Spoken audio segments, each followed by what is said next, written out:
Well, more than half of Washington Island fire and rescue's calls in recent years have involved water rescues, but the department says the boat it uses was built for fishing, not pulling people from the water. Now, a family touched by tragedy is helping push for a replacement.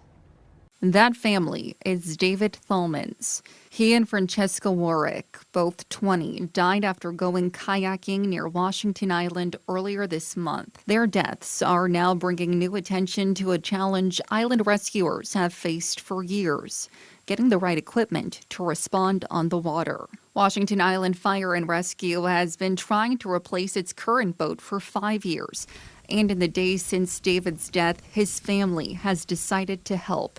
They're now putting his name behind that rescue boat effort. With the increasing in tourists and the popularity of Door County, a vessel like this would only create a lasting legacy for any future accidents that were to happen out in that area and allow them to be able to respond immediately. Right now, Washington Island Fire and Rescue leases a 24-foot boat built in 2009 for coastal fishing. Fire Rescue President Jacob Dahlke says its high sides make it difficult and, in rough water, dangerous to pull someone aboard. The replacement would have a front ramp and side dive doors, giving rescuers lower access to the water.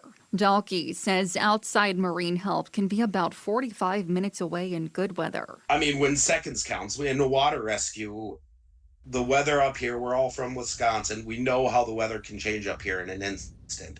And that's no different on the water. So far, the department says it has raised about $265,000 towards the estimated $570,000 cost. David's family is now helping raise the remaining $300,000. We can't change what happened to David, but the family's hope is that going forward, that Washington Island will have the life-saving resources to help someone else in need the next time something were to come around.